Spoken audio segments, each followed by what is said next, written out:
Review: the third season of Squid Game is dull and unimpressive. There will be major spoilers soon.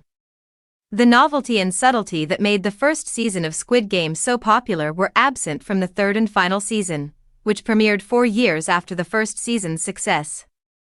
The conclusion seemed drawn out, repetitive, and expected rather than rewarding.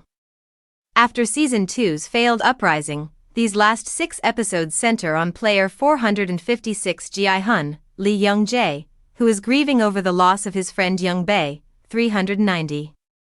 After his imprisonment, Gi-hun is only taken to the player quarters in a box, marking the start of the season with a poor determination. Undoubtedly, creator Hwang Dong-hyuk delivered on his promise by making the season more gloomy and brutal.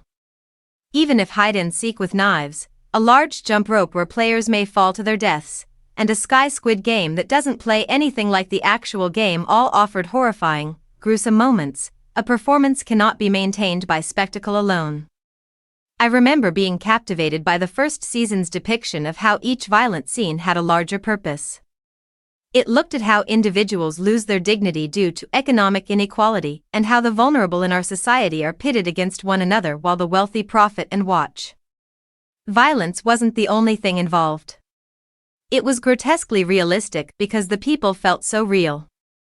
In contrast, the characters who were first presented in the previous season remained mostly underdeveloped. Despite the rare statement mentioning their pasts, I still didn't really understand them as people. While I was pleased to see annoying characters like the noisy, greedy gentleman, 100, and the sham shaman, 044, eventually go, I was mostly unconcerned with the progressive elimination of Gi-hun's allies.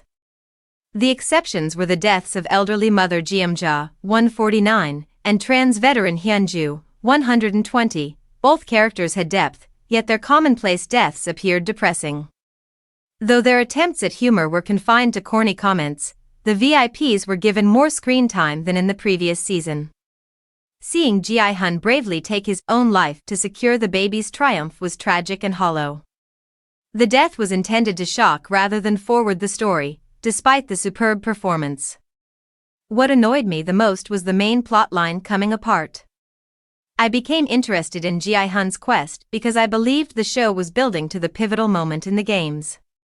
Despite the failure of his uprising, the mercenaries and Jun-ho's, Ha-jun, search for the island held out hope for a satisfying conclusion. Nonetheless, this subplot was dropped and deserved more. Season 3 serves as a cautionary tale about prolonging a brilliant story beyond its unavoidable conclusion. Despite the powerful emotional moments and eye-catching visuals, this ending confirmed what I had suspected after Season 2. Certain stories are meant to be told once, powerfully, and then forgotten. I believe that viewers will regard this as a reminder that not all cultural phenomena need a franchise, even if Netflix may be marketing it as the conclusion of its most successful international series. Because of Cate Blanchett's performance as the American recruiter in the last scene, I'm not very excited about a spin-off. Sometimes the best thing a story can do is to know when to end.